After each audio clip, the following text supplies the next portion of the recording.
इस कार्यक्रम के पुण्यार्चक हैं स्वर्गीय श्री मिश्री लाल जी जैन, स्वर्गीय श्रीमती कमला देवी जैन एवं स्वर्गीय श्री सोहन लाल जी जैन की पुण्य स्मृति में श्रीमती लाड देवी धर्मपत्नी स्वर्गीय श्री सोहन लाल जी जैन, पुत्र पुत्रवधू महावीर प्रसाद, इंदिरा देवी, पदम कुमार, सुनीता, पौत्र पौत्रवधू अक्षत, संजोली, पौत्र पौत्री रानू, खुशबू, सम्यक, पीयूषा एवं समस्त कासलीवाल परिवार बीजवाड़ केकड़ी, बुआजी श्रीमती चेतन देवी कटारिया दूनी, श्रीमती लाड देवी पाटनी बंथली टोंक, पुत्री दामाद श्रीमती शिमला अशोक बाकलीवाल छाबड़िया, श्रीमती पद्मा राजेश कटारिया नासिरदा, पौत्री दामाद प्रियंका रौनक चूड़ीवाल, दोहित्री मेहका अजमेर।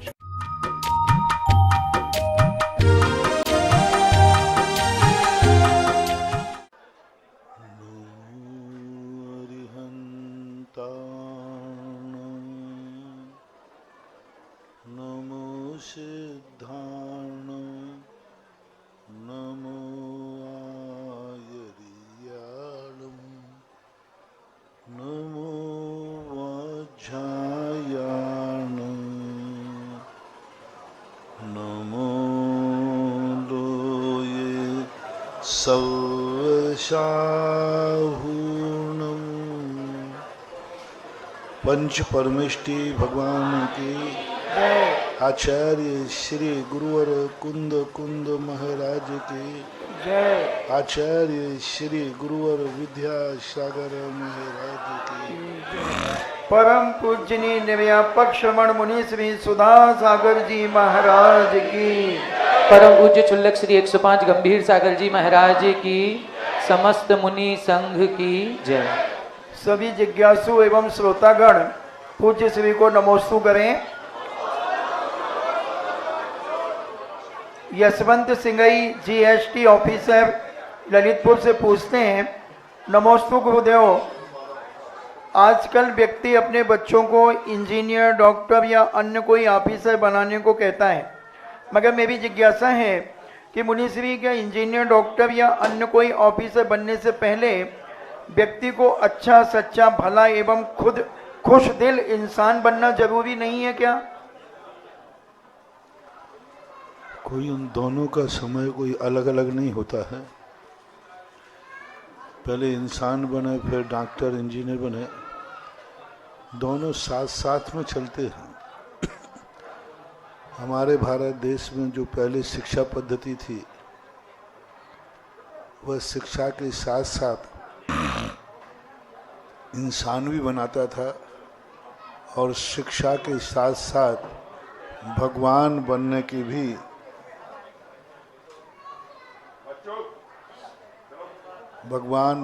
भी प्रक्रिया पूरी बता देते थे। आज की शिक्षा पद्धति मात्र अर्थ की तरफ है। आज की शिक्षा पद्धति मात्र भौतिक है। आज की शिक्षा पद्धति इंद्रिय सुखों को प्राप्त करने की है। इसलिए आज की शिक्षा पद्धति में इंसानियत की जो लक्षण हैं वो कम दिखते हैं। लेकिन यदि व्यक्ति स्वयं चाहे तो पढ़ाई के साथ साथ भी इंसानियत सीखी जा सकती है। इसलिए आज धर्म के दो रूप हो गए, शिक्षा के दो रूप हो गए। एक रूप वह है जो अर्थ को उत्पन्न करे, दूसरी शिक्षा पद्धति इसलिए मंदिरों में पाठशालाओं की स्थापना करना पड़ रही। बहुत पहले पाठशालाएं नहीं हुआ करते थे, विद्यालय हुआ थे, वहीं दोनों ज्ञान दिए जाते थे। धर्म का भी ज्ञान दिया जाता था, संस्कृति संस्कारों का भी ज्ञान दिया जाता था और जीवन के आजीविका भी उद्धार का विषय किया जाता था। और आज के समय में ऐसा कुछ नहीं है। इसलिए आज मंदिरों में पाठशालाएं चलाने की इसलिए ज़रूरत हो गई, पाठशालाओं से वो इंसान बने और लौकिक पढ़ाइयों से वह अर्थ को उत्पन्न करने लायक बने। ऐसी स्थिति बनना चाहिए। पहले जो संस्कार थे कला 72 पुरुष की तामे 2 सरदार, एक जीव की जीविका, दूजा जीव उद्धार। 72 कलाओं में से 2 कलाएं अपने आप पढ़ाई जाती थी कि तुम अपना उद्धार भी करना और आजीविका भी चलाना। आज मात्र आजीविका की तरफ तो पढ़ाई होती है, जीव उद्धार का विचार नहीं किया जाता। तो जीव उद्धार की परंपरा पाठशालाओं से सीखना चाहिए, धर्म शास्त्रों से सीखना चाहिए, गुरुओं से सीखना चाहिए, और आजीविका का जो साधन है वह है लौकिक विद्यालयों में सीखना चाहिए। ऐसा राहुल जैन पुणे से पूछते हैं, नमोस्तु महाराज जी, अरिहंत भगवान का बीजाक्षर ह्राम है, जो कि जाप पूजा में ह्रीम क्यों आता है? जैसे ओम ह्रीम अरम श्री पारसनाथाय नमः। ह्रीम बीजाक्षर एक ऐसा कल्याणकारी बीज है जो सबके साथ एडजस्ट होता है। जब पर्टिकुलर अरहंत को हम करते हैं तो उनका लक्षण ह्राम बीजाक्षर से मिलता है, लेकिन ह्रीम एक ऐसा है सामान्य रूप से वो सबके साथ एडजस्ट हो जाता है। विकास जैन जलंधर पंजाब से पूछते हैं, नमोस्तु महाराज जी, हमारे यहाँ रोज शांति धारा होती है और इस शांति धारा की महिमा सुनकर के कोई अन्य धर्मावलंबी जिनैन भगवान की शांति धारा दान पूर्वक अपने जिनालय में करवाना चाहे तो क्या कर सकते हैं? पंजाब के अंदर शांति धारा की महिमा सुनकर के कोई जैनेतर भाई शांति धारा कराना चाहता है। देखो, नाम बोलना अलग चीज है, नाम उसके कल्याण के लिए बोला जा सकता है। दान देकर के वो करवा सकता है क्या? दान के संबंध में कानूनन प्रक्रिया में कल के दिन बाधा बन जाती है, फिर लोग दान देते देते आगे के लोग उस पर अधिकार करने लग जाते हैं कि हम इस मंदिर में दान देते हैं, अतः इस पर अधिकार भी मेरा होना चाहिए। इसलिए दान के संबंध में तो गुप्त रूप से देता है तो ठीक, रसीद आदि नहीं काटी जा सकती, क्योंकि कानूनन प्रक्रिया में आज जो जिस मंदिर में दान देता है उस मंदिर में उसका अधिकार भी होता है, और जैसे ही अधिकार बनेगा तो मामला गड़बड़ हो जाएगा। इसलिए बिना दान के ही उनका नाम बोलकर कर देना चाहिए, दान उससे गुल्लक में या गुप्त दान में डलवा देना चाहिए। किरण बेन संतोष अहमदाबाद से पूछती हैं, नमोस्तु महाराज जी, आप जरूर पिछले भव में कुबेर रहे होंगे, इस भव में धन दौलत आपके पीछे आ रही है और आप उसे लौटा रही हैं मंदिर निर्माण के कार्यों में।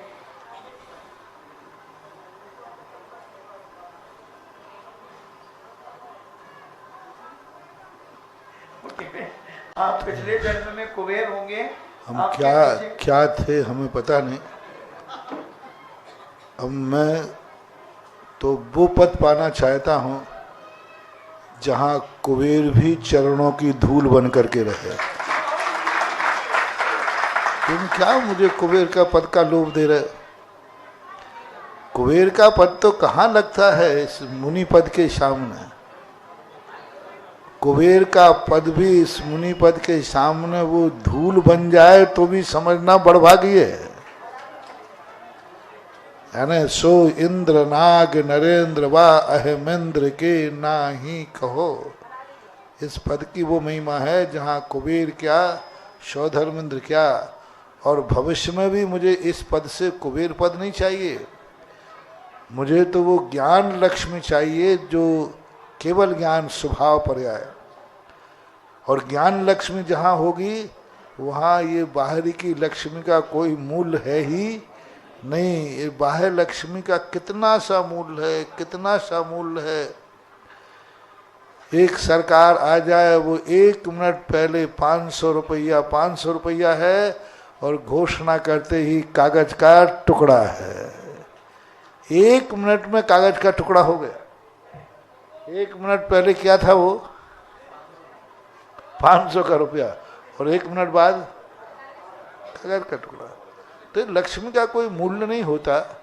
ये जो बाह्य लक्ष्मी है ये तो समय समय पर आकर के परिवर्तित हो सकती है, कोई लूट भी ले सकता है, छूट भी सकती है। मरण हो जाए तो छूट जाती, चोर आ जाए तो लूट लेता है, समाप्त हो सकते हैं। लेकिन एक वो लक्ष्मी है जो ज्ञान लक्ष्मी है, जिसे ना कोई लूट सकता है, और एक बार प्रकट हो जाए तो फिर कभी छूटने वाली नहीं है। इसलिए तो चलो कुबेर मुबेर पद तो आप लोग संभाल लेना, हम तो भगवान का पद संभालेंगे जिसमें सारे कुबेर अपने आप आ जाए। महेंद्र जैन इंदौर से पूछते हैं, नमोस्तु गुरुदेव, मेहनत का फल, समस्या का हल और आने वाला कल, ये तीनों विषयक परमात्मा पर निर्भर हैं। महाराज जी, इसमें हमारे पास पुरुषार्थ, समर्पण और विश्वास ही है, तो हमारे पक्ष में परमात्मा से फैसला करवा सकता है। महाराज जी, जिज्ञासा है कि पुरुषार्थ कैसा हो, परमात्मा के प्रति समर्पण और विश्वास कितना हो, मार्गदर्शन। पहली बात तो जो तुमने सोचा है वो ऐसा है ही नहीं।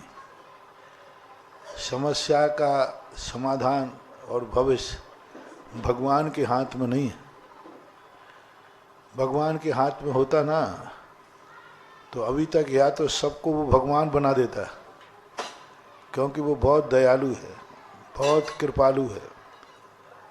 वो सबको भगवान बना देता, सबको साधु बना देता, सबको सज्जन बना देता। भगवान के हाथ में दुनिया होती तो संसार में कोई पापी होता ही नहीं। वो क्यों पापियों को निर्माण करता? ये दुनिया यदि भगवान के हाथ में होती, भगवान की मर्जी से चलती, भगवान जो चाहेगा वही होगा। आप कल्पना करें, यदि भगवान के अनुसार सारी दुनिया चलती है तो बोलो भगवान अच्छे विचार रखता है कि बुरे? सब लोग बोलो, बोलो ना, सब लोग अपने अपने भगवान की बात बोलो। अच्छे विचार हैं कि बुरे? भगवान कभी बुरा सोचता ही, अच्छा सोचता है, अच्छा करता है। तो फिर यदि भगवान सारी दुनिया बनाता तो उन पापियों को क्यों बनाता? बनाता ही नहीं। शराब क्यों बनाता? जुआ क्यों बनाता? संसार इतना अच्छा होता, इतना अच्छा होता कि यहाँ कोई गंदे लोग होते ही नहीं, कोई गंदगी नहीं होती, सब अच्छे अच्छा होता, बुरे लोग होते ही नहीं। रावण जैसे व्यक्तियों को क्यों बनाता भगवान? यदि भगवान को बनाना होता संसार में तो रावण है, कंस हैं, इनको भगवान बनाता ही क्यों? कि जिनको बनाया और उन्हीं ने भगवान को परेशान किया। तो ऐसा कभी होने वाला नहीं। इसलिए भगवान कुछ नहीं करता। भगवान कहता है आप लोग अच्छे आचार करोगे तो अच्छे बनोगे और बुरे आचार करोगे तो बुरे। आपका भविष्य आपके हाथ में है, भगवान के हाथ में नहीं है। हम आज जो हैं कल वही हम होने वाले हैं। यदि हमारा आज का दिन अच्छा है तो हमारा कल का दिन भी अच्छा होगा, और आज का दिन यदि हमारा बुरा है तो कल का दिन भी बुरा होगा। वर्तमान का दिन बीज होता है और आने वाला कल उसका फल होता है। तो हम फल की चिंता ना करें, बीज को संभालें कि बीज खोटा है कि चोखा है।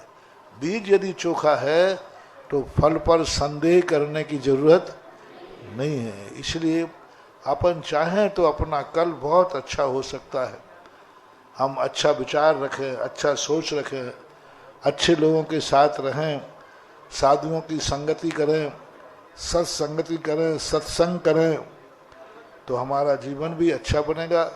और बुरे लोगों के साथ उठोगे बैठोगे तो बुरे विचार आएंगे। इसलिए जो कुछ भी अपनी ज़िंदगी में होने वाला है वो सब अपने हाथ में बागडोर है।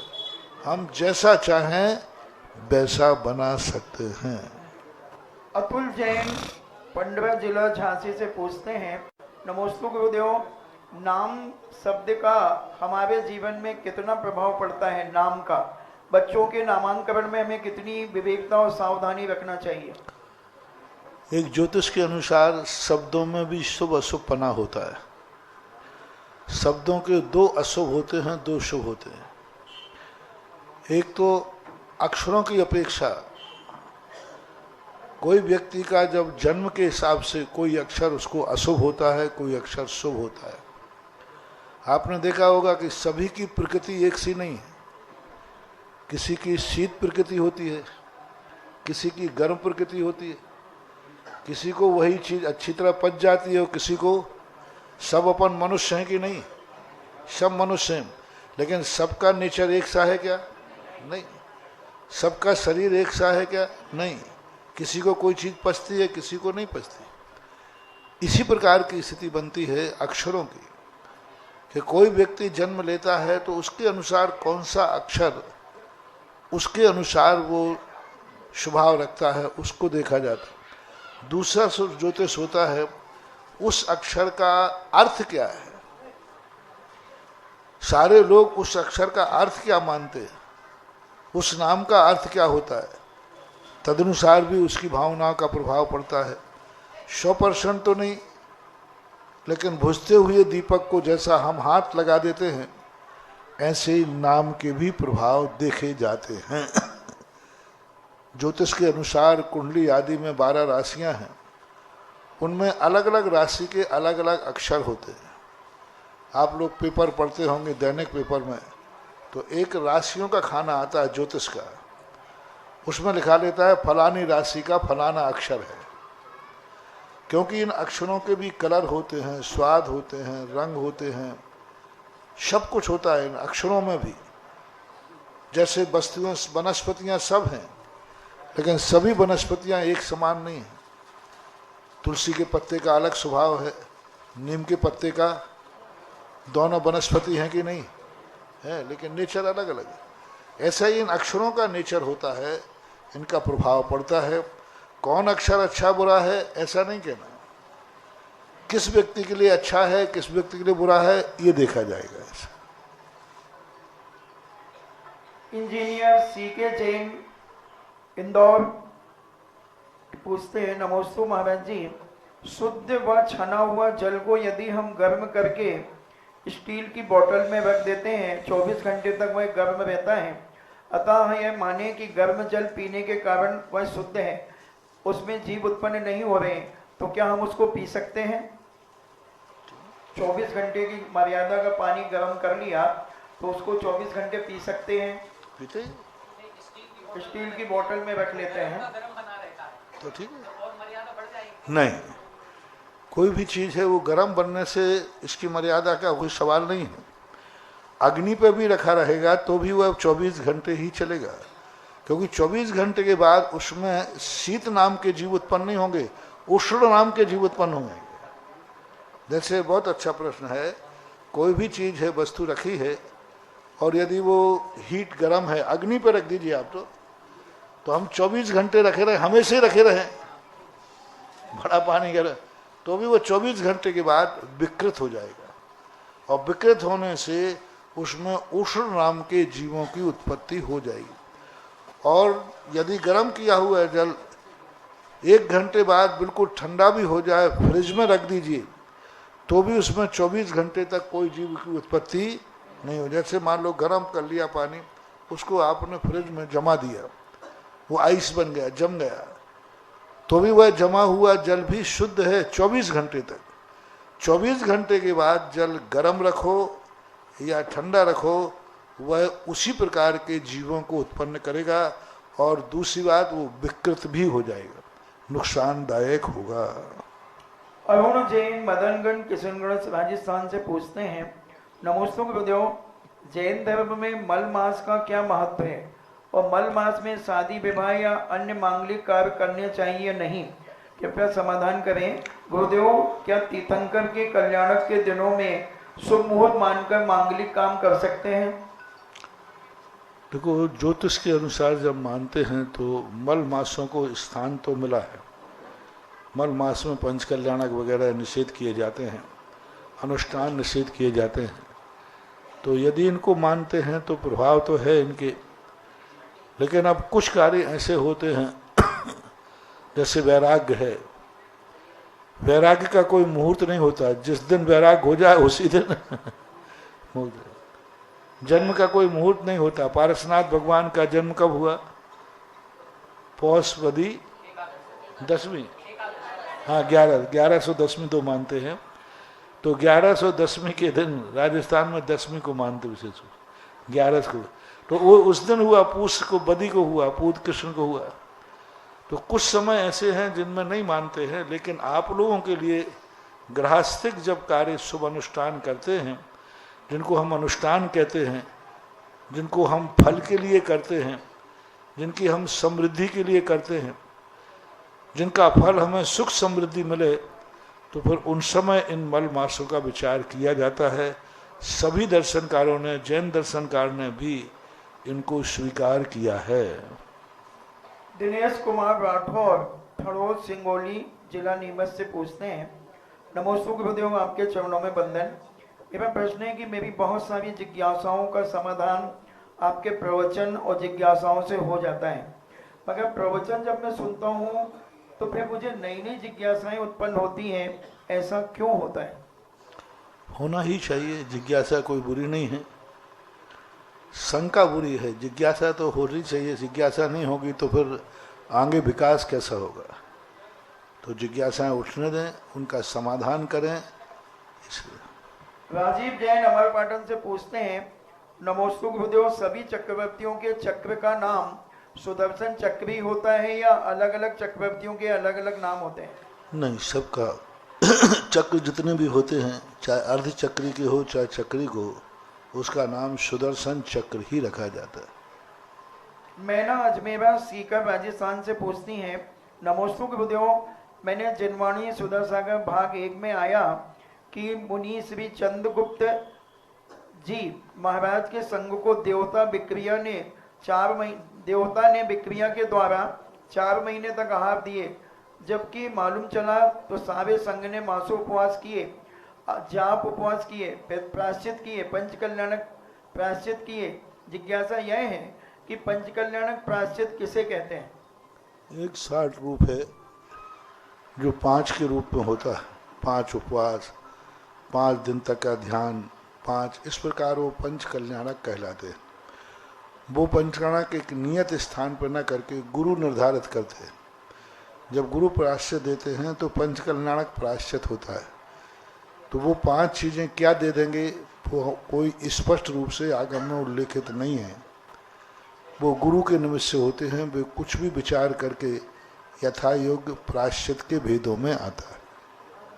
मयंक वंदना जैन सतना से पूछती हैं, नमोस्तु गुरुदेव, 10वें आदि गुणस्थान में अज्ञान परिचय है किंतु अदर्शन परिचय नहीं है, चर्या परिचय है, निषद्या परिचय नहीं है, ऐसा क्यों? 2 चीजें होती हैं। एक है कि दर्शन मोहिनी कर्म के उदय से अदर्शन परिचय होता है।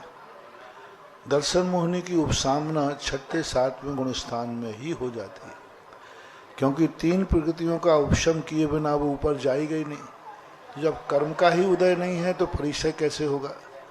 10वें गुणस्थान में चारित्र मोहिनी के कर्म के उदय से होने वाला जो परिचय है वो वहाँ है नहीं, क्योंकि सूक्ष्म लोभ बचा हुआ है। सूक्ष्म लोभ बच जाने से उसके लिए वहाँ गौण कर दिया गया। बाकी 11 परिचय ऊपर बताए गए हैं वो होते हैं। राजन जैन मेरठ से पूछते हैं, कोई आदमी अपनी बुरी आदतों को छोड़ना चाहता है फिर भी वह छोड़ नहीं पाता, उसे उनमें रस आता है, ऐसा उसके कौन से पाप का उदय है कि वह बुरी आदत छोड़ना चाहता है मगर छोड़ नहीं पाता? कोई कर्म का उदय नहीं है, बहानेबाज है। कर्म का उदय, कुछ लोग ऐसा टाइटल बने, भैया मैं क्या करूं, भगवान की कृपा मेरे ऊपर। अरे भगवान के ऊपर क्यों थोप रहा है? करता रहता तो मैं हम छोड़ नहीं पा। किसने कहा नहीं छोड़ पाता? कोई कर्म नहीं है ऐसा जो तुम्हारी बुरी आदत को न छुड़ाना चाहे। तुम खुद बुरी आदत छोड़ना नहीं चाहते हो और फिर कहते हो कि बुरी आदत छूटती नहीं है। ये सब बहाना है, कुछ नहीं है। अपने मन में यदि दृढ़ता आ जाए, देखो ऐसे नहीं छूटती है ना। यदि आपकी बुरी आदत को किसी ने कहा, महाराज जी मुझे बहुत तलब लगती है, स्मोकिंग करता हूँ मैं, हर 10-15 मिनट में मुझे एक स्मोकिंग करना पड़ती है।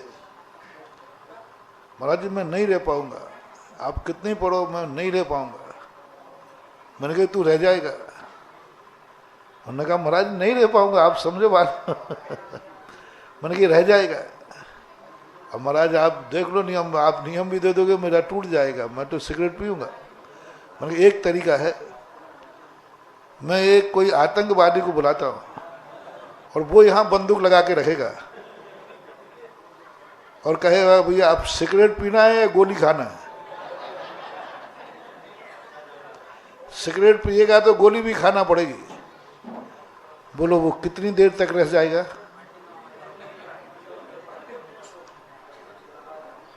कितनी देर तक रह जाएगा?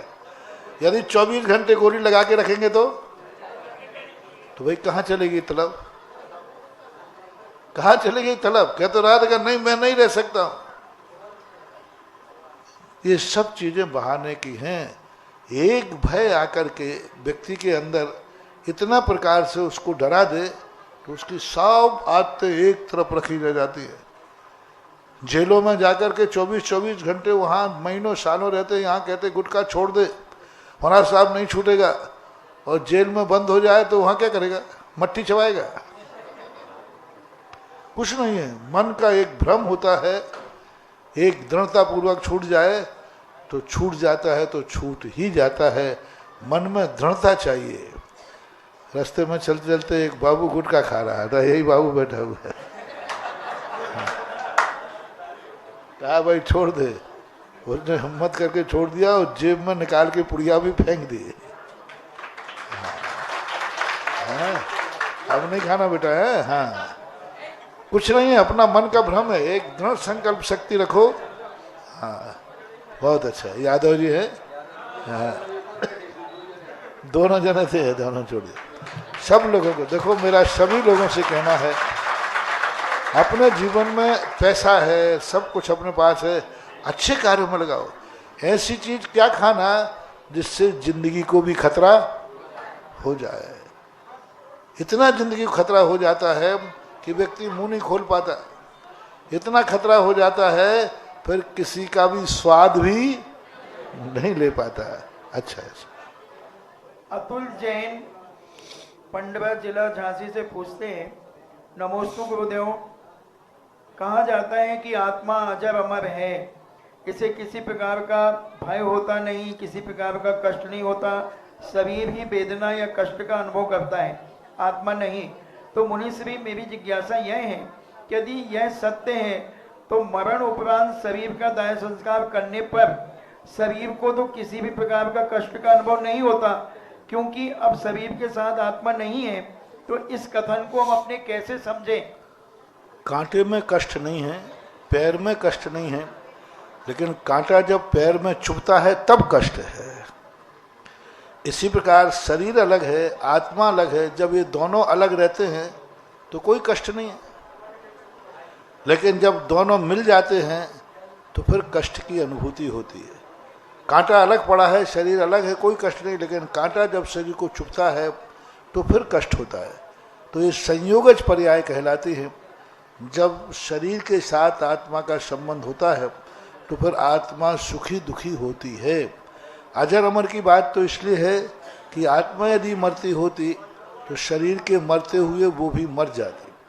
पुनर्जन्म आदि बताते हैं कि जब पुनर्जन्म है तो इसका अर्थ है कि आत्मा अजर अमर है, तभी पुनर्जन्म बनेगा, अन्यथा पुनर्जन्म बनेगा ही नहीं।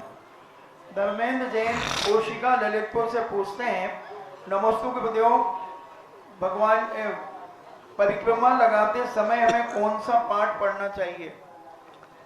परिक्रमा लगाते समय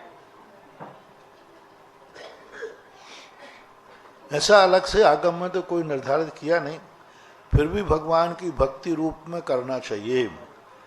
प्रभु पतित पावन की विनती है, अहो जगत गुरुदेव है, मेरी भावना, कोई भी एक ऐसी चीज ले सकते हैं जिसमें परिणाम अच्छे बने रहें, वह पढ़ सकते हैं। वर्तमान में प्रभु पतित पावन की विनती पढ़ते हुए परिक्रमा का प्रचलन ज़्यादा है बुंदेलखंड में। ऑनलाइन जिज्ञासाओं के पश्चात जिनवाणी चैनल, सुधा कलश चैनल और आदिनाथ चैनल के समक्ष विराजित सभी गुरु भक्तों की ओर से और साक्षात सभी मुनि भक्तों की ओर से पूज्य मुनि श्री के चरणों में बारंबार नमोस्तु नमोस्तु नमोस्तु। पूज्य छुल्लक श्री के चरणों में बारंबार इक्षामी इक्षामी इक्षामी। आज के इस जिज्ञासा समाधान कार्यक्रम में प्रथम जिज्ञासा रखेंगी श्रीमती ममता जी खनिया धाना और इसके बाद तैयार रहें डॉक्टर अक्षय जी देलवारा। महानुभाव, पूज्य महाराज श्री का मंगल विहार सतोदय तीर्थ क्षेत्र से दयोदय तीर्थ क्षेत्र की ओर हो रहा है और इस विहार के क्रम में आज का ये जो जिज्ञासा समाधान कार्यक्रम जहाँ की पुण्य पावन धरा पर हो रहा है वह एक छोटा सा ग्राम देलवारा है, लेकिन महाराज श्री आपके चरणों का प्रताप इतना अद्भुत, इतना अतिशयकारी और चमत्कारी है कि यहाँ का जो ये मंदिर है, ये मंदिर का जो मुख्य प्रवेश द्वार है ये दक्षिण मुखी था और आज आपके चरण पड़ते ही इसके मुख्य द्वार के सामने, मुख्य वेदी के सामने जो घर बना हुआ है, 2 परिवारों का घर था। दोनों ही परिवारों ने सहर्ष अपने पूरे परिवार के सदस्यों के साथ यहाँ पर आज उपस्थित हुए और आपके चरणों में ये विनती की कि ये पूरा का पूरा घर हम मंदिर को समर्पित करते हैं और पूरा घर अब इसका जो प्रवेश द्वार है ये पूर्वमुखी हो जाएगा। पूर्वमुखी होने से भगवान की जो दृष्टि थी वो भी अब अनंत की ओर जाएगी। ऐसे आपके चरणों का प्रताप है। ये जो दोनों परिवार हैं इसमें से एक परिवार जो है वो तो यहाँ पर 30-40 साल यहाँ के प्रबंधक रहे और यहाँ के पूरे मंदिर का उन्होंने विकास कार्य देखा। श्रीमान रतन चंद जी है ना, रतन चंद जी परिवार। और दूसरा परिवार भी है, उनके नाम जो हैं वो आ जाएं सभी। उनका हार्दिक अभिनंदन स्वागत यहाँ पर करेंगे। पंडित नेमीचंद जी शास्त्री, जिनेन जी, जितेन जी, इंद्रसेन जी, अरनित जी, अंकित जी, अंचल जी, सिद्धार्थ जी, यथार्थ जी, श्रुति, हाल नौगामा निवासी, छतरपुर मध्य प्रदेश। और दूसरा स्वर्गीय कुसुम जी, वाइफ ऑफ श्री विमल चंद जी, पुत्र राजेश जी, संजय जी, डॉक्टर संजय जी, श्रीमती शैली, रानी, स्नेहा, मनीष, सिद्धांत, गर्भजीत, समस्त देलवारा परिवार। इन दोनों परिवारों ने सहर्ष अपने घर की जो भी जमीन यहाँ पर बनी हुई थी, इनका तो भाव महाराज श्री अभी हम सब बोल रहे थे, भाव ये था कि अभी आप तो जेसीबी मंगवाओ और अभी आज ही ये पूरा आर पार हो जाए तो बहुत अच्छा रहे। अभी बोल रहे थे। देखो बात देखो, यहाँ जो मैं यहाँ सतोदय से चला था, थोड़ा जल्दी इसलिए चला था कि मैं जाते ही 1 घंटे में भगवान को बैठा लूँगा और तुरंत यहाँ से बिहार कर दूँगा, ये सोच करके आया था। लेकिन जैसे ही ओम शांति, आवाज नहीं करें, जैसे ही मंदिर में आया तो मंदिर में आते देखते ही पुष्पदंत भगवान पहली बार ही बहुत कम मिलते हैं। पुष्पदंत भगवान मिलते ही नहीं कहीं मूल नायक में, या तो सम्मेत शिखर जी तेरापंथ कोठी में पुष्पदंत भगवान की विशाल मूर्ति बैठी है और या और तो कहीं हमें पुष्पदंत देखने में मिले नहीं। तो भगवान की मुद्रा देख करके और उस मुद्रा के लिए जो मंदिर को भव्यता रूप अभी आप लोगों ने प्रदान किया, इसको देख करके मेरा ने कहा कि इनका कल चर्या का समय बनता है, अधिकार भी बनता है। और जैसे मंदिर से बाहर निकले तो पूर्व दिशा का पहले कमेटी कह रहे हैं पैसे में भी कहा था तो नहीं दे रहे थे और अब बिना पैसे ही समर्पित कर दिया, ये बहुत बड़ी बात है। और आज उनके भाव हुए हैं, बहुत अच्छा भाव है, वो भी खूब मंदिर के लिए आज उन्होंने समर्पण किया। मंदिर का भी आशीर्वाद है कि वो खूब फले फूलें समृद्ध रहें, क्योंकि मंदिर के प्रति जो समर्पित करता है, मन धर्म भी उनके जीवन को बहुत अच्छा करता है। सबके लिए आशीर्वाद। जिज्ञासा करें श्रीमती ममता जी खनिया धाना। तैयार रहेंगे डॉक्टर अक्षय जी देलवारा। मेरे इष्ट गुरुदेव परम पूज्य मुनि पुंगव श्री सुधा सागर जी महाराज जी के चरणों में मेरे एवं मेरे परिवार की ओर से त्रिवार नमोस्तु नमोस्तु नमोस्तु गुरुवर। गुरुवर मेरी जिज्ञासा है कि जैसे आप दान के बारे में बोलते हैं कि इतना परसेंटेज दान देना चाहिए, ठीक है, तो कभी जैसे जो दान उस दिन नहीं दे पाया तो वो पैसा एक मंदिर घर में गुल्लक बना के डाल देते हैं उसमें, तो वो पैसा इकट्ठा जब हो जाता है या कभी जो मतलब दान करने के बाद तो वो उस पैसे बोली लेते हैं तो उसमें दे सकते हैं, तो माना जाएगा वो प्रतिदिन का दान कि नहीं? माना जाएगा, दे सकते हैं। बोली में आप लोग अपना पहले से ही संकल्प कर लें कि इस पैसे को हम बोली में भी दे सकते हैं, किसी भी रूप में दे सकते हैं, तो माना जाए। क्योंकि कोई व्यक्ति बोली लेने के लिए भी थोड़ा थोड़ा जोड़ के रखते हैं कि हम थोड़ा थोड़ा जोड़ेंगे, बाद में बड़ी बोली लेंगे, किसी भी रूप में दे सकते हैं, कोई बाधा नहीं। नमोस्तु महाराज जी। इसके बाद जिज्ञासा करेंगे डॉक्टर अक्षय जी देलवारा। तैयार रहें श्रीमती सुनीता जी देलवारा। महाराज श्री, आपने जो अभी ये बात कही कि यहाँ मूल नायक जो पुष्पदंत नाथ भगवान है या तो यहाँ है या शिखर जी में है। महाराज श्री, अभी जो सम्मित शिखर का इतना बड़ा केस अपना चल रहा है, तो शायद हो सकता है प्रकृति को ये मंजूर था कि आप वहां नहीं पहुंच पा रहे हैं तो यहाँ के पुष्पदंत नाथ भगवान तक जरूर पहुंच जाए और यहाँ के भगवान से आशीर्वाद लेकर के ऐसी सिंह गर्जना हो कि अभी जो कल एक केस का अध्यादेश के बारे में कई सारी भ्रांतियां चल रही हैं, कुछ न्यूज चैनल ने कह दिया कि अध्यादेश वापस हो गया, लेकिन कई अभी व्हाट्सएप चल रहे हैं, इस पे आपका मार्गदर्शन। सरकार ने कल जैनियों के साथ अप्रैल फूल मनाया है, यानी मूर्ख बनाया है, और एक चैनल ने ये होली खेली है बिना उसके समाज के उत्साह को एक प्रकार का ठंडा करने का लिए दुस्साहस किया है। पूरा भारत, मैंने हालांकि कल मुझे आभास हो गया था, तब मैंने कहा भी था कि मैंने कि अभी आंदोलन ठंडा नहीं करना है, अभी जो भारतवर्षीय आंदोलन चल रहा है ये सब कुछ भी नहीं हुआ, ना झारखंड सरकार ने किया और ना ही केंद्र सरकार ने किया, और ये सब मात्र एक अप्रैल फूल के समान अपन को हतोत्साहित करने के लिए एक किया गया। उसने अक्षम अपराध किया है जिसने ही ये मजाक किया है, इसलिए उसके लिए अपन एक प्रकार का निंदा प्रस्ताव करते हैं कि जिसने ऐसा किया हो, और सारे जैनियों को पुनः आह्वान करते हैं कि अभी जागो, अभी कुछ भी जब तक केंद्र सरकार इसको घोषित नहीं करे, गजट नोटिफिकेशन ना हो, तब तक किसी घोषणा को नहीं मानना है। और अभी भी मेरा कहना है कि दिल्ली से एक संघर्ष समिति बनाई जाए जो दिगंबर और श्वेतांबर दोनों संप्रदायों को मिलकर के एक कमेटी बने 5-10 लोगों की, और वो सारे भारत को गाइड करें, और वो दोनों हों, उसमें दिगंबर भी हों श्वेतांबर भी हों, दोनों मिलकर के एक गाइड करें।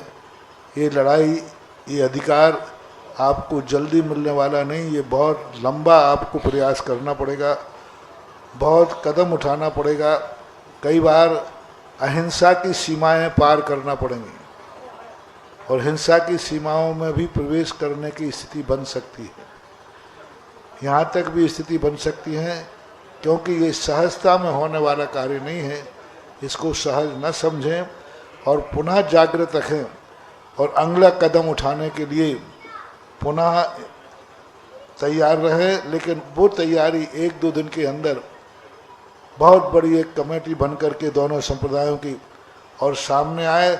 हम सब साधु आप लोगों के साथ रहेंगे और आप लोगों के लिए हम तैयार करेंगे।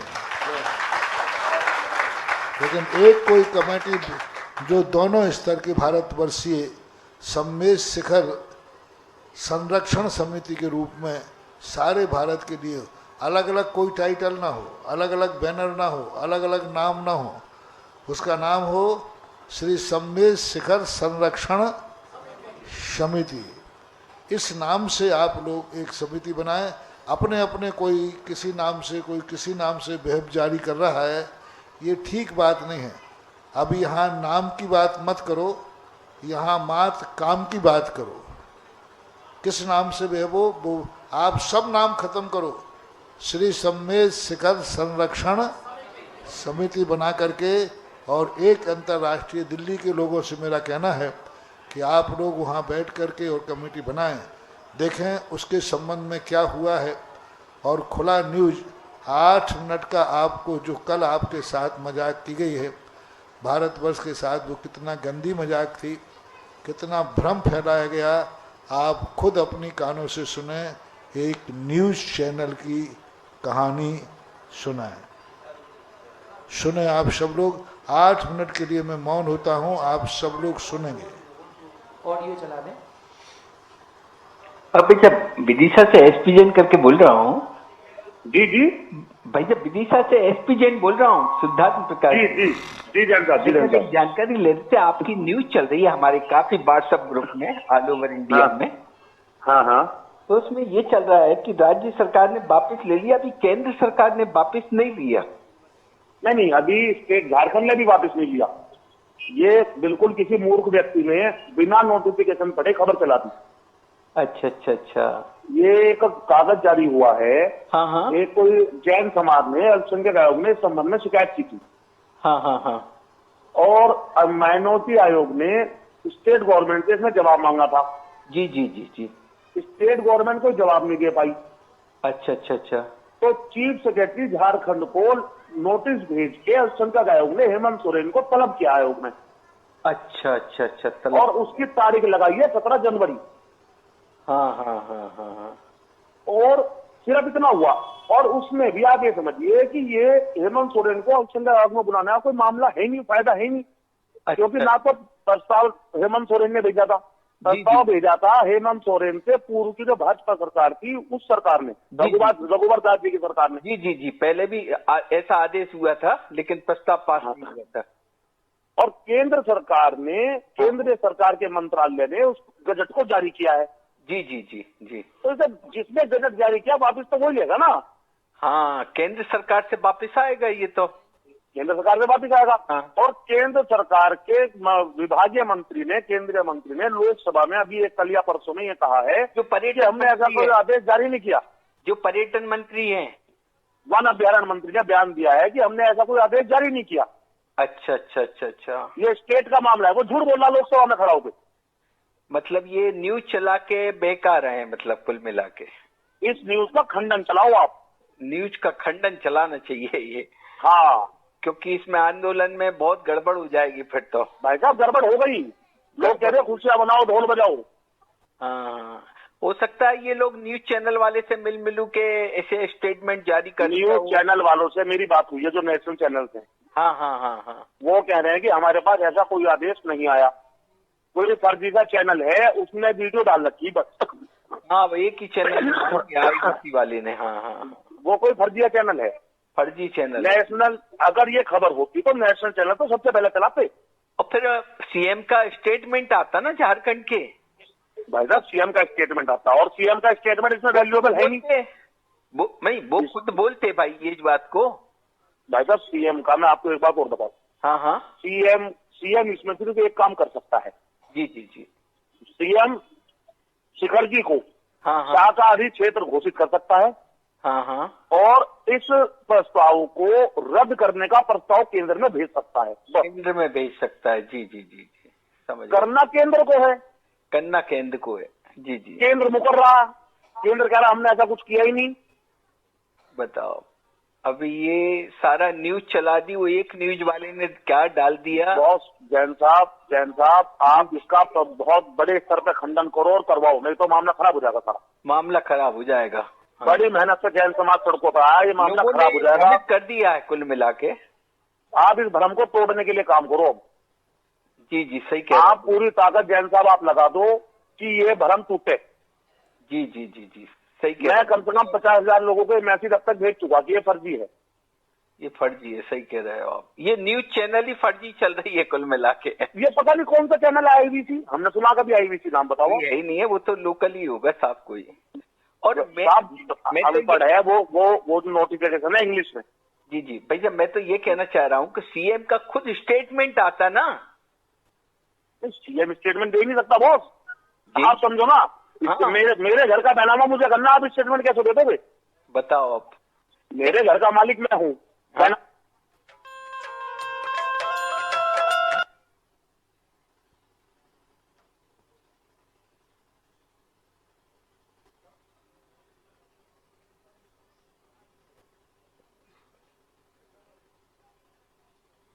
कैसे कर दोगे? नहीं, केंद्र सरकार से भी आता, इधर झारखंड सरकार से भी आता। ओनली केंद्र सिर्फ वो प्रस्ताव दे सकता है। हाँ। अल्पसंख्यक आयोग को उसने क्या जवाब लिखा वो बता सकता है और कुछ नहीं कर सकता। उसके हाथ में अगले के कुछ है ही नहीं। ये सही है भाई साहब। अपन कहाँ से बोल रहे हैं भाई साहब? दिल्ली से ना? मैं मुजफ्फरनगर से बोल रहा हूँ साहब। जैन एकता मंच का युवा तथागत राष्ट्रीय अध्यक्ष हूँ, गौरव जैन। अच्छा अच्छा जी, गौरव जैन जी जी जी, जानता हूँ मैं आपको। जी जी जैन साहब जी। लेकिन ये समस्या बड़ी खड़ी कर दी है भाई साहब। अभी क्या है, ये समस्या भाई साहब आप मेरे यहाँ 25 तारीख में 10,000 लोग मैंने इकट्ठे किए हुए थे इसमें पैदल मार्च और ज्ञापन के लिए।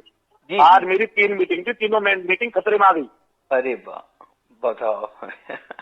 उनके फोन आ रहे भाई साहब मीटिंग करें या ना करें। अच्छा, एक ही न्यूज चैनल चल रही है भाई साहब, वो IBC वाला, बहुत दूसरा नहीं है कोई है ही नहीं। इस पे तो मतलब केस करना चाहिए भाई साहब फिर अपन को उल्टा। बॉस केस करेंगे। आपको अगर वो चाहिए अल्पसंख्यक आयोग का कागज मैं आपको व्हाट्सएप कर देता हूँ। हाँ, एक बार व्हाट्सएप कर दीजिए भाई साहब। आप मुझे हेलो लिख के भेजो, इसी नंबर पे हेलो करो। चलो मैं अब भी भेजता हूँ भाई साहब, है ना? जी जी, कोशिश करता हूँ, सबको बताता हूँ ये बात आपकी, है ना? आप बॉस इसमें ये करो। आप मीडिया आधारित व्यक्ति जी, हैं। जी, जी। आप जितने आपके संपर्क में मीडिया के लोग हैं उन सबसे चलवाओ। जी जी जी जी, वो ऊपर से स्टेटमेंट आना चाहिए। यही मैं कह रहा हूँ कि ये न्यूज चैनल वाला चला रहा है। मैं राष्ट्रीय अध्यक्ष हूँ, मैंने स्टेटमेंट जारी कर दिया है भाई साहब। मैं राष्ट्रीय अध्यक्ष हूँ, मैंने स्टेटमेंट जारी कर दिया अपना। नहीं, आपने आया वही मैं अभी निकाला है, मैंने अभी डाला है आपका ही निकाल के। जी जी जी जी, कह रहा हूँ तो झारखंड CM का तो कोई स्टेटमेंट ही नहीं दिख रहा उसमें, बोलते वो बॉस वो नहीं दे सकता स्टेटमेंट। तो वो ना पॉजिटिव बोल सकता। आप समझिए, आप समझिए, वो सीएम ना पॉजिटिव बोल सकता ना नेगेटिव, वो फंसा हुआ है। जब तक वो लीगल एडवाइजरी नहीं लेगा हाँ, वो ना यस कर सकता ना नो कर सकता, उसके हाथ में नहीं है कुछ। सही कह रहा है, बिल्कुल सही कह रहा है बेटा। वो तो लीगल एडवाइजरी लेने के बाद स्टेप आउट करेगा ना। नहीं, ये झारखंड। अच्छा, दूसरी चीज क्या है, वो एंटी बीजेपी गवर्नमेंट है। जी जी जी जी, वो नहीं चाहेगा कि मैं कुछ बोलूं, वो चाहेगा कि आंदोलन बढ़े। अब तो भाई साहब क्या हो रहा है कि झारखंड स्टेटमेंट ने ये आदेश पास कर दिया है और एक और न्यूज चैनल ने चला दिया कि केंद्र सरकार ने भी ये आदेश पास कर दिया है। बताओ आप भाई साहब, बताओ, ये तो मुकदमे वाला काम कर रहे हैं ना। इसमें भी जैन समाज को पूरा गुमराह कर रहा है। बॉस आप करो एफर्ट्स, आप एफर्ट्स करो। मैं आपको अल्पसंख्यक आयोग का नोटिफिकेशन में भेज दे रहा हूं। आप वो भेजो भाई साहब, मैं अभी करता हूं बात, है ना? जी जी जी, बहुत बहुत धन्यवाद भाई साहब, है ना? जी भाई साहब, अच्छा जय हिंद। जय हिंद।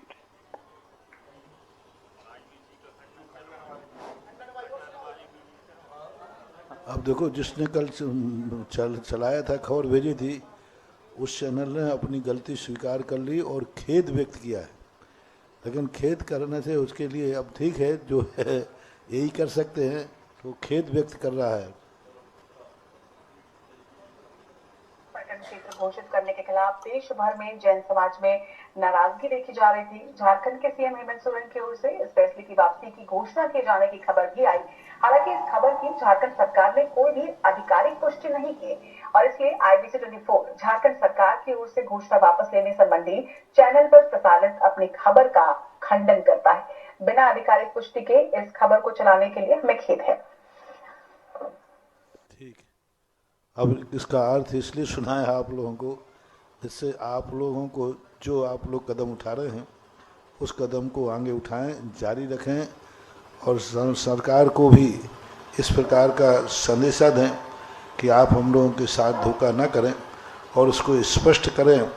और स्पष्ट नहीं करते हैं तो अपने आंदोलन को और आगे बढ़ाएं और आंदोलन दिन प्रतिदिन और उग्रता का रूप लेना चाहिए।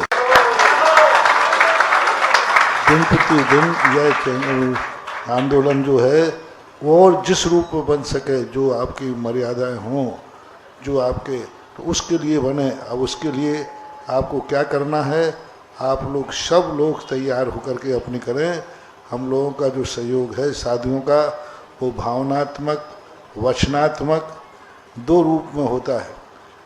साधु के पास दो शक्तियाँ होती हैं, मन की और आप लोगों के पास दो शक्तियाँ होती हैं, तन की और धन की। और जहाँ चारों मिल जाएं तो समझ लेना कि काम होने ही वाला है। इसलिए आप लोग करें, क्योंकि देखो मैंने कहा था ना प्रातःकाल, जो अंग्रेज लोगों ने नहीं कर पाए अंग्रेज लोग ने किसी तीर्थ क्षेत्र को अपवित्र नहीं किया, उन्होंने किसी तीर्थ क्षेत्र के साथ छेड़छाड़ नहीं की। अंग्रेज लोग इतने साल रहे, वो धन के लोभी थे, सब कुछ करते थे, लेकिन किसी तीर्थ क्षेत्र को उन्होंने डिस्टर्ब नहीं किया, खास तौर से सम्मेद शिखर। और आज अपन आज़ादी के युग में ऐसे तीर्थ क्षेत्रों को अपवित्र करने के लिए पर्यटन विभाग पर्यटन क्षेत्र बनाए।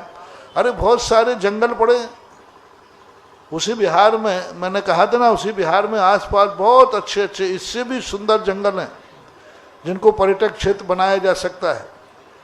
लेकिन जहाँ हमारे भक्तों की आस्था है, श्रद्धा है, उसी के साथ छेड़छाड़ क्यों, उसी को अपवित्र करने का षड्यंत्र क्यों? इस प्रकार की चीजों पर आपको सबको चेतना चाहिए।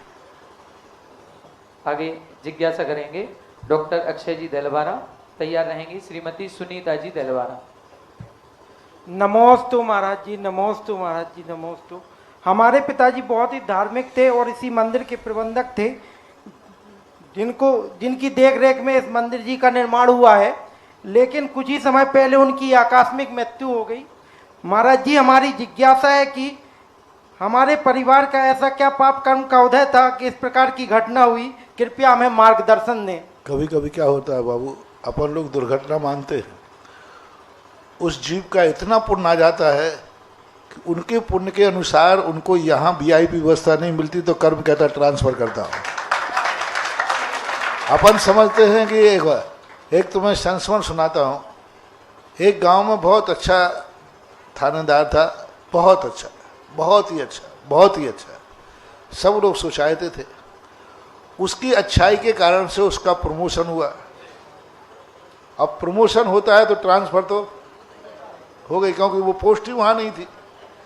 तो अब गांव वाले सारे रो रहे, साहब मैं आपको नहीं जाने दूंगा, ऐसा करूंगा, अब ऐसा हम लोग नहीं जाना, आप जैसे कहाँ मिलेंगे। अब वो भी कहता भैया क्या बताओ। अब वो गांव वालों का रोना देखे या अपना प्रमोशन देखे, रुकता है तो प्रमोशन नहीं होगा और जाता है तो गांव वाले रोते। अब दो में से एक करना है, सब लोग अपनी अपनी झूठ मत बोलना भाई, देखो आज गड़बड़ नहीं करना है, प्रमोशन ले लोगे या रोने वालों के कारण रुक जाओगे? जोर से बोलो। बस ये जो अच्छे लोग जल्दी मर जाते हैं, इनका और कौन नहीं, उन अच्छाई के कारण इनका प्रमोशन हो जाता है। तो अपन लोग क्या करते हैं कि अपन सोचते हैं अरे इतना अच्छा आदमी कहाँ मिलेगा, अरे उसी अच्छाई के कारण से तो उसका और प्रमोशन हुआ। तो ये अच्छे लोग जो काम करते हैं, इनका इतना पुण्योदय आ जाता है कि इनको ट्रांसफर करके और मृत लोक से उठा करके स्वर्ग लोक में स्थापित कर दिया जाता है। ये इनके प्रमोशन है। अपन इसको दुर्घटना मानते हैं, अपन दुर्भाग्य मानते हैं। हाँ ये ठीक है कि उस गांव का दुर्भाग्य है कि इतना अच्छा थानेदार चला गया, लेकिन उस थानेदार की तरफ से सोचो तो उसकी अच्छाई ने ही उसका, तो अपन यदि अपनी दृष्टि से सोचते हैं तो लगता है कि वो व्यक्ति मर गया, हमें छोड़ गया, हमारा दुर्भाग्य है। नहीं, ये भी सोचो कि शायद उसने इतने अच्छे कार्य किए हों और उसका प्रमोशन हुआ हो, और आज वो मनुष्य लोक में था, उसके लायक पुण्य लायक ना तो यहाँ मकान था उसके पुण्य लायक ना तो यहाँ शहर था।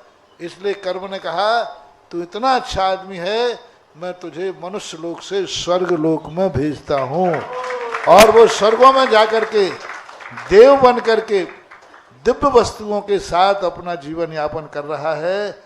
ऐसा मानो और ऐसा ही होता है। नमोस्तु महाराज। जिज्ञासा करें श्रीमती सुनीता जी देलवारा, तैयार रहे श्रीमान अमित जी सतभैया देलवारा। मेरे इष्ट गुरुदेव के जो मंदिर बनाया, जो मंदिर महाराज को भी आकर्षित कर ले, उस मंदिर में कोई ना कोई दम तो है ही। अब इस अच्छे मंदिर बनाने का कारण है कि वो आज अकृत्रिम चैत्यालय की वंदना कर रहे होंगे। मेरे इष्ट गुरुदेव के चरणों में बारंबार नमोस्तु नमोस्तु नमोस्तु।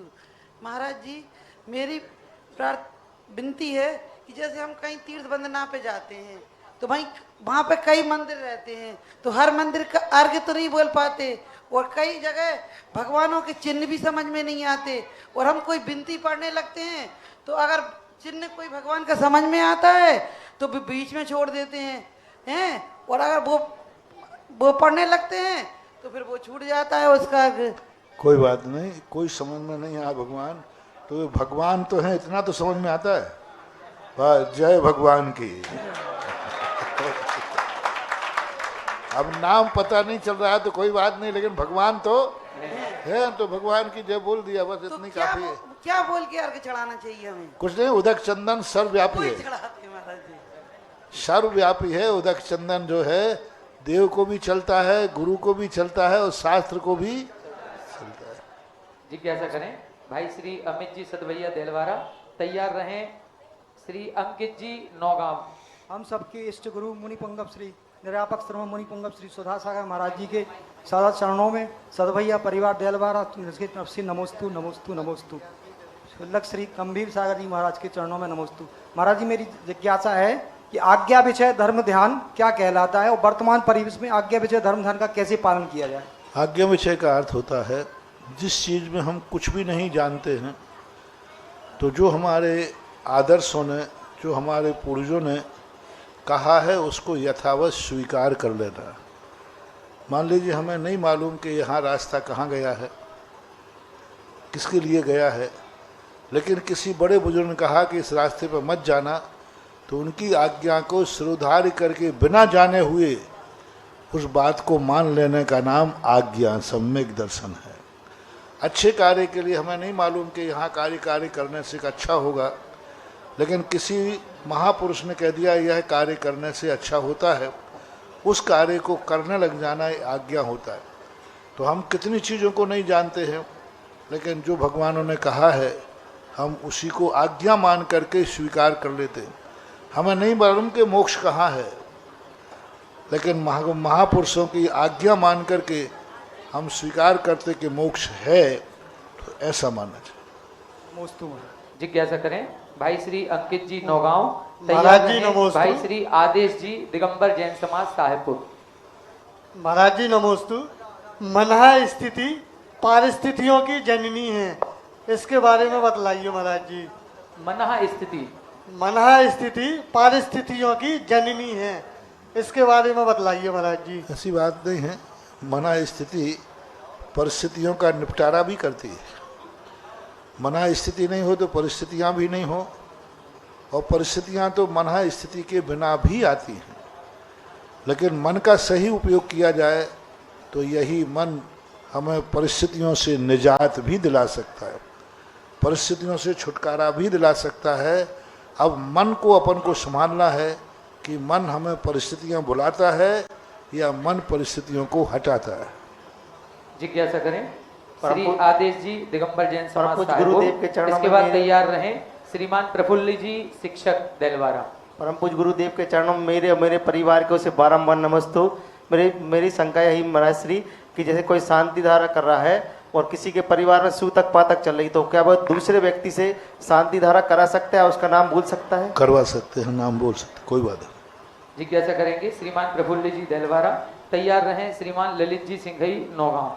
महाराज श्री पंकज जी अजमेर से पूछ रहे हैं, इनका प्रश्न ये है कि जब नव वर्ष जैसे आ रहा है और आपका बार बार उपदेश हो रहा है कि 1 तारीख में अपना मंगल करें शांति धारा अभिषेक से, तो उनका प्रश्न ये है कि जैसे उनके अजमेर के पास में ज्ञानोदय तीर्थ क्षेत्र नारेली जी है, हम ललितपुर वालों के पास में देवोदय तीर्थ क्षेत्र, सतोदय तीर्थ क्षेत्र है, ऐसे कई सारे नगरों के आसपास तीर्थ क्षेत्र होते हैं, तो हम तीर्थ क्षेत्र में जाकर के शांति धारा अभिषेक करें, उसका ज्यादा विशेष प्रभाव पड़ेगा या अपने गृह मंदिर में जो अपने कॉलोनी का मंदिर है उसमें करें, उससे ज्यादा प्रभाव? हर चीज का उपयोग अलग अलग है। जहाँ पर तीर्थ क्षेत्र हो और साधु भी विराजमान हो और साधुओं के मुख से शांति धारा हो, तो वो सोने में सुहागे के समान डबल हो गया। दूसरी बात है, मान लीजिए वहाँ तक अपन नहीं पहुँच सकते हैं, तो श्रेष्ठ है जो आपके पास में तीर्थ क्षेत्र हो, उस तीर्थ क्षेत्र पर जाके अभिषेक शांति धारा कीजिए।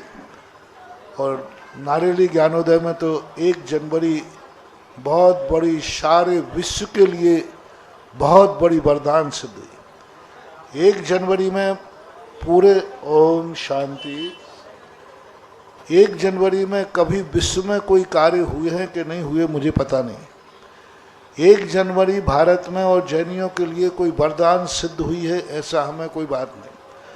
उस दिन कोई विशेष कार्य हुआ है, 2000 वर्ष में हमने ऐसा कोई इतिहास नहीं पढ़ा कि 1 जनवरी जैनियों के लिए वरदान सिद्ध हुई। 1 जनवरी भारत के किसी भी संप्रदाय के लिए वरदान सिद्ध हुई, किसी के लिए नहीं सिद्ध हुई। 1 जनवरी को कोई ऐसा कार्य नहीं हुआ। मात्र 1 जनवरी के लिए 5 वर्ष पूर्व ऐसा वरदान सिद्ध हुआ कि वो है अजमेर के पास ज्ञानोदय तीर्थ नारिली में, कि 1 जनवरी को विश्व के सबसे बड़े एनर्जीफुल, सबसे बड़े अतिशयशाली, सबसे बड़े शक्तिशाली मुनीश्वरत नाथ भूगर्भ से प्राप्त होकर के उच्चासन पर बैठे। उच्चासन प्राप्त किया था भूगर्भ से उन भगवान ने। बस एक जरूर उस उपलब्धि जरूर सारे भारत के लिए हुई। वो दिन जरूर एक ऐसा 1 जनवरी ऐसा सारे भारत की जैन समाज को एक ऐसा वरदान, ऐसी उपलब्धि इस युग में प्राप्त होना बहुत दुर्लभतम दुर्लभ है। और वो भी 1 जनवरी के दिन उन्होंने उच्चासन ग्रहण किया था और सारा भारत वहाँ उपस्थित था। हजारों लोगों ने कलशाभिषेक किया था, जो है मूर्ति का, और विराजमान किया गया था। तो वो जरूर अभी तक 2000 वर्ष में बस 1 जनवरी अब जैनियों के लिए शुभ और मंगलकारी हो गई जब से वह भगवान मिले। क्योंकि किसी भी तिथि को हम जब ही मंगल मान सकते जिस दिन कोई शुभ घटना घटी हो, शुभ घटित हुआ हो। जितनी भी दिवाली, अपनी दिवाली है, रक्षाबंधन है आदि, कोई ना कोई उस दिन घटना घटी है, इसलिए वो त्योहार का रूप ले लेता है, पर्व का रूप ले लेता है। 1 जनवरी सामान्य थी अपने लिए, लेकिन जब से ज्ञानोदय तीर्थ क्षेत्र के मुनीश्वरत नाथ प्रकट होकर उच्चासन बैठे, तब से 1 जनवरी अब जैनियों के लिए पर्व बन गई, त्योहार बन गया, अब वो शगुन बन गया। तो यदि ऐसी मूर्ति जिसके नाम से ही 1 जनवरी पवित्र हुआ हो, 1 जनवरी के कारण भगवान पवित्र नहीं हुए, अमावस्या के कारण महावीर पवित्र नहीं हुए, महावीर के कारण अमावस्या पवित्र। इसी प्रकार 1 जनवरी के कारण से भगवान पवित्र नहीं हुए, भगवान की उपलब्धि के कारण से 1 जनवरी पवित्र हो गई। तो जिनके कारण से 1 जनवरी पवित्र हुई हो, उनका जिनको दर्शन होता है उस दिन वो वहाँ जाके अभिषेक करते हैं, बहुत बढ़िया बात है। और जहाँ साधु संत हो वहाँ करते तो और बढ़िया बात है। और जब कहीं नहीं जा सकते हैं तो फिर अपने यहाँ आता है मन चंगा तो कठौती में गंगा बटी। अब गंगा जी नहीं जा पा रहे तो क्या करें, तो अपने घर में जो तबेला है ना ऊपर डाल लो, बोले हर हर गंगे, बस हो गया गंगे। अब गंगा नहीं जा पा रहे तो क्या करेगा बेचारा। तो जब नहीं जा पाओ तो अपने घर में ही जो चैत्यालय हो, मंदिर हो, वहाँ करो। लेकिन सब चीज़ों का प्रभाव अलग अलग होगा, नगर का अलग, तीर्थ का अलग, और जहाँ सब देव शायद गुरु हों वहाँ अलग, सबका अलग अलग प्रभाव होता है।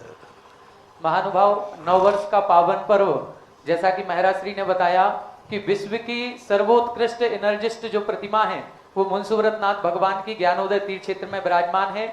आप वहां जाकर के अभिषेक करें, और यदि और दुर्लभतम दुर्लभ संयोग यदि अपने जीवन में चाहते हैं तो पूज्य श्री का ससंग सानिध्य हम सभी को देवोदय तीर्थ क्षेत्र में प्राप्त होने जा रहा है। और इस 9 वर्ष के अवसर पर वहां पर प्राचीनतम जो पाषाण की प्रतिमाएं हैं, उन सभी प्राचीनतम प्रतिमाओं का 41 मंदिर में लगभग 500 प्रतिमाएं हैं, उन सभी प्रतिमाओं का जलाभिषेक हमारे द्वारा वहां पर होगा और हम सभी ये पुण्यार्जन कर सकते हैं।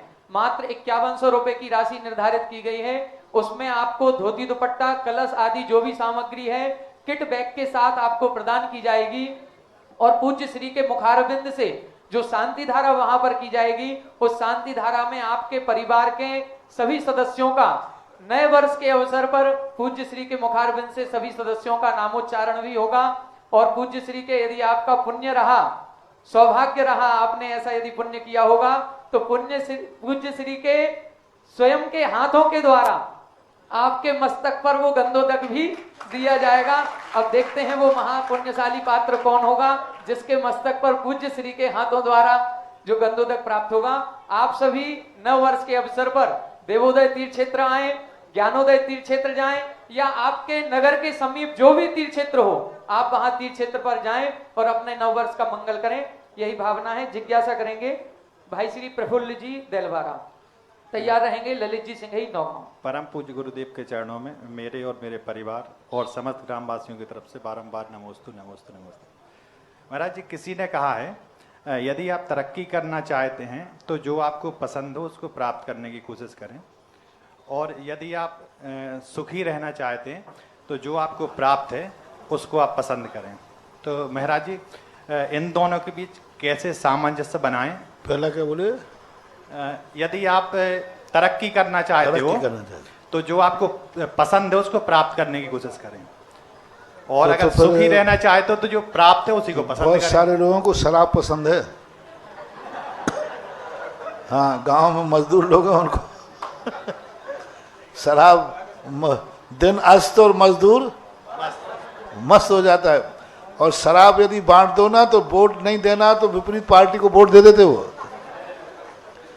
तो ऐसा कह नहीं सकते जो तुम्हें पसंद हो उसकी तरफ मुड़ो, ऐसा नहीं। पसंद देखी जाएगी आपकी पसंद कैसी है। यदि पसंद के अनुसार व्यक्ति चलेगा तो एक दिन बच्चा गड्ढे में गिरेगा। बालक यदि अपनी पसंद से चलेगा तो बोलो बालक कहाँ जाएगा? छोटा बालक है, यदि अपन सोचें बालक की जो पसंद है उसको करने दो और अपन फ्री छोड़ दें तो बालक का तो बहुत नुकसान हो जाएगा। वो गिर जाएगा, अग्नि को छू लेगा, सांप को पकड़ लेगा, करंट पकड़ लेगा, क्योंकि उसकी पसंद है। तो ये जो आज सुधारवादी लोग जो ऐसा कहते हैं, ये सिद्धांत नहीं बन सकता कि जो पसंद हो वही करें। वो पसंद कैसी है वो हमें प्रमाणित कराना पड़ेगी। हर विद्यार्थी काफी में सही लिखता है या गलत? सही लिखता है अपने हिसाब से तो, लेकिन जांचेगा कौन? शिक्षक, गुरु जांचेगा। गुरु जांचने के बाद निर्णय होगा कि उसका पसंद सही थी या गलत थी। अन्यथा विद्यार्थी तो सब सही लिखता है, अपनी पसंद का ही लिखता है जो उसको अच्छा लगता है, लेकिन जब जचती है तो कितनी गलती निकलती है। तो इसी प्रकार वह जिंदगी को ऐसा नहीं मानना, जो आपको पसंद है, जो सही है, वह किसी न प्रकार से किसी से प्रमाणित कराना पड़ेगी। जब तक काफी नकल भरी करोगे तो भी उसका किसी रजिस्टर्ड ऑफिसर से साइन तो कराना पड़ेंगे, तब माना जा सकता है। और जो तुम्हारे पास है उसमें यदि आप संतुष्ट रहते हैं, ये बात जरूर अपने हो सकती है कि हमारे पास जितना है यदि हम उसमें संतोष धारण करते हैं तो उससे बड़ा सुख कोई दुनिया में हो नहीं सकता। नमोस्तु नमोस्तु नमोस्तु। जिज्ञासा करेंगे ललित जी सिंघई नौगांव, और इसके बाद अंतिम जिज्ञासा के रूप में अनिल जी, नीलेश जी, दोनों जन एक साथ साहेबपुर से और भी लोग आए हैं। जिज्ञासा एक करेंगे, सभी एक साथ खड़े हो जाएंगे। महाराज जी, मेरे परिवार की तरफ से श्रीवान नमोस्तु नमोस्तु नमोस्तु। महाराज जी, मेरा क्वेश्चन ये है, दृष्टि नासा पे धरे का तात्पर्य क्या है? दृष्टि दोष का तात्पर्य क्या है? फिर ये क्यों कहा कि दृष्टि नासा पे धरें? दृष्टि नासा पे धरें, एक तो ये आता है, और फिर दृष्टि दोष भी बताया जाता है। तो यदि दृष्टि नासा पर है तो फिर दृष्टि दोष कैसा कि सामने से कुछ नहीं होना चाहिए वेद? नासा दृष्टि के बाद जो दृष्टि दोष बनता है वह इसलिए बनाया जाता है कि जब व्यक्ति की नासा दृष्टि होती है तो उसी नासा दृष्टि के अंतर्गत उसका जो स्थान होता है वह स्थान मूल्यवान होता है। दृष्टि निकाल, नासा दृष्टि का अर्थ है नहीं कि उन्होंने आंख बंद कर ली। नासा दृष्टि का अर्थ है कि उन्होंने वही देखना शुरू किया है जो देखने लायक है।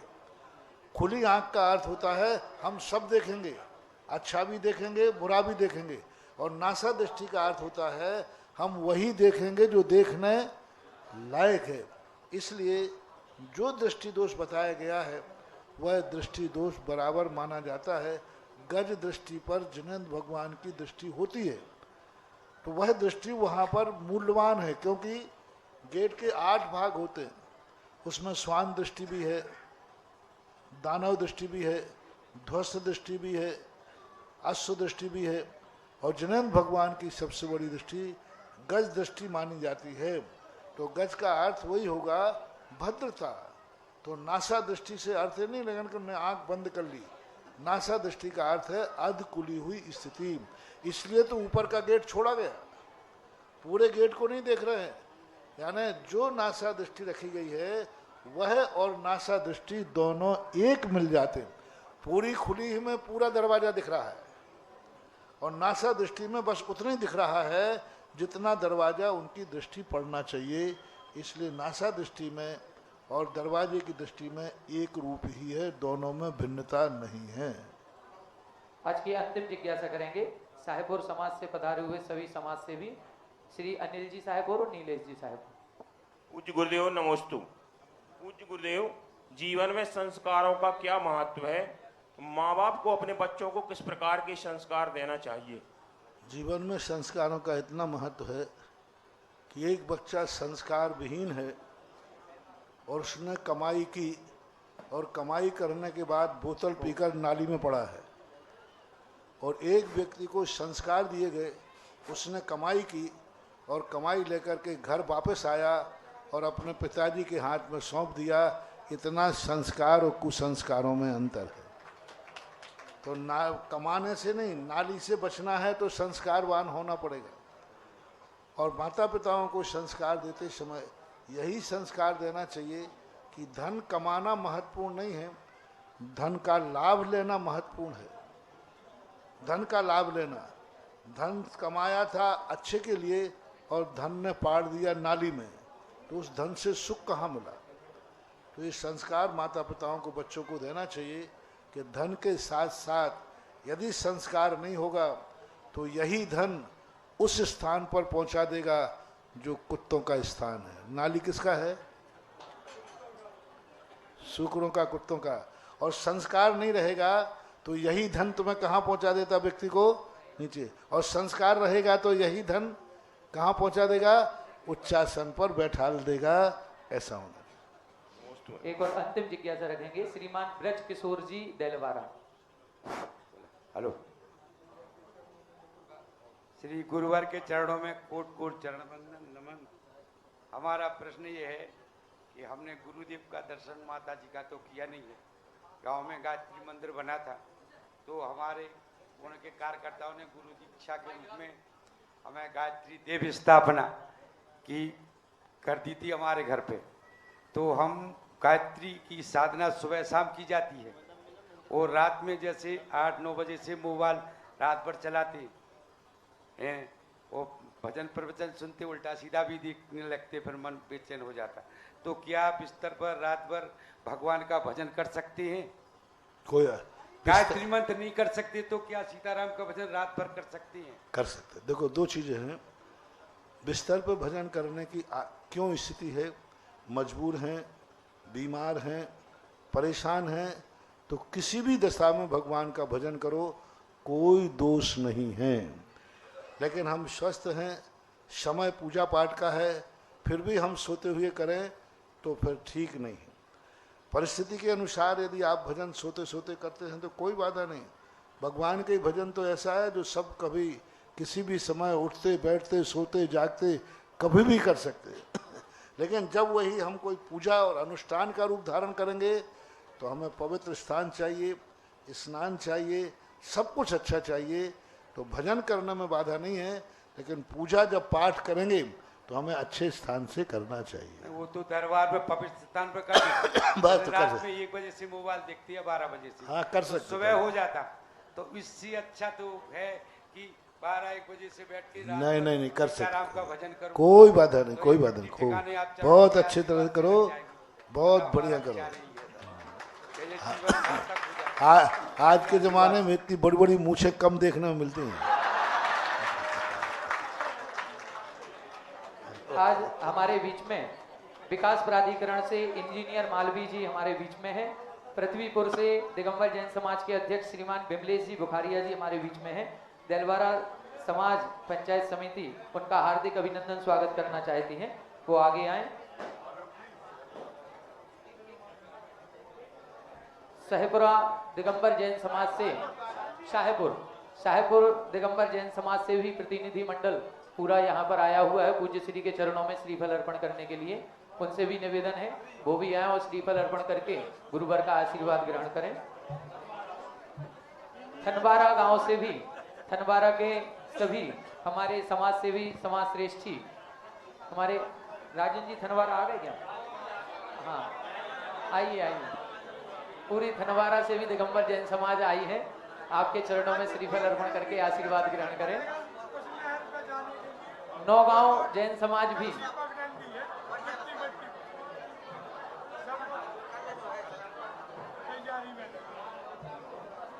नौगांव छतरपुर से भी हमारे दिगंबर जैन समाज के पदाधिकारीगण समाज से भी यहाँ पर आए हैं, वो भी गुरु चरणों में श्रीफल अर्पण करके आशीर्वाद ग्रहण करें। देखो अभी देखो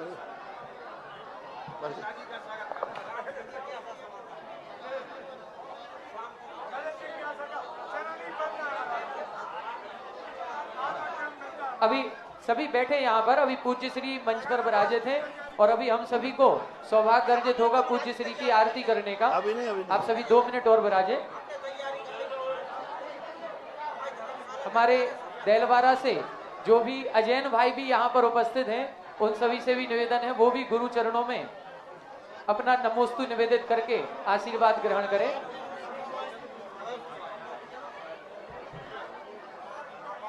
आज पूज्य श्री की मंगलमयी आरती करने का सौभाग्य हमारे देलवारा समाज के प्रमुख श्रीमान अशोक जी देलवारा आपको प्राप्त हुआ है। आप आ जाएं और समस्त परिवार के साथ गुरुवर की आरती यहाँ पर मिलकर के करेंगे।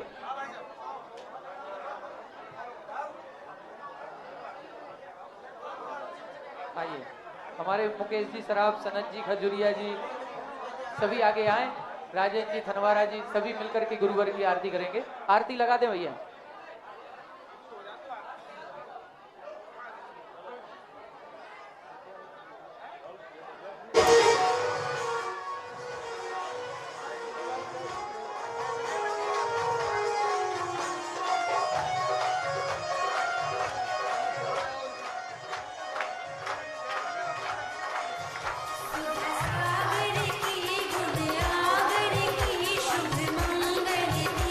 सजाए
बोलो जगत पूज्य निर्यापक श्रमण मुनि पुंगव श्री 100।